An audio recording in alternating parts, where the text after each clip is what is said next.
আসসালামু আলাইকুম রহমতুল্লাহি ওবারাকাতু। আশা করছি মহান আল্লাহ তাআলার অশেষ রহমতে আপনারা সবাই খুব ভালো আছেন। আপনাদের দোয়ায় আমিও খুব ভালো আছি। সম্মানিত হাজরিন, অনেকেই কিন্তু রুহানি আমল করেন। হুম, তো অনেকে আছে রুহানি আমল করতে পারছেন না বিভিন্ন সমস্যার কারণে, বা ফ্যামিলিতে এমন এমন সমস্যা হয়ে দাঁড়ায়, হতে পারে কারোর সাথে জিন লেগে গেছে বা জাদুটোনা আক্রান্ত হয়ে গেছে, এরকম অনেক অনেক সমস্যা হয় না সমাজে। তো সেই সমস্যাগুলোর জন্য আপনারা অনেকে আমাকে কমেন্ট করেন বা মেসেজেও বলেন যে এমত অবস্থায় আমি কি করতে পারি? তখন আমি আপনাদেরকে বলি যে রুহানি আমল ভাই থাকতে হবে, এছাড়া আর কোনো রাস্তা নাই।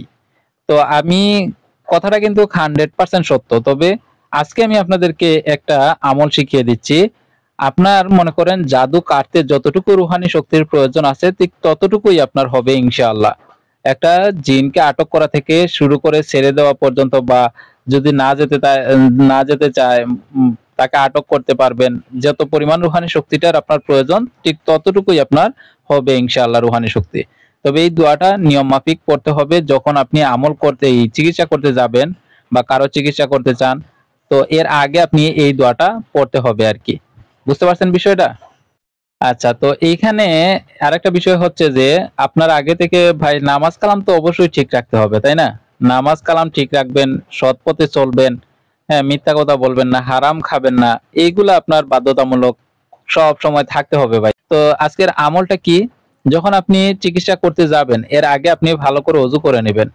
ওযু করার পরে, হ্যাঁ, তারপর আপনি ১১ বার দুরূদ শরীফ পড়বেন। ১১ বার দুরূদ শরীফ পড়ে সূরা ফাতিহা পড়বেন ১১ বার। ১১ বার পরে দেখেন স্ক্রিনে একটি দোয়া দেওয়া আছে। এই দোয়াটি আপনি পড়বেন ২১ বার। তারপরে আপনি পড়বেন আবারও ১১ বার দুরূদ শরীফ। তবে আমি বলে দিচ্ছি যে দুরূদে ইব্রাহিম পড়লে সবথেকে ভালো হয়। হ্যাঁ?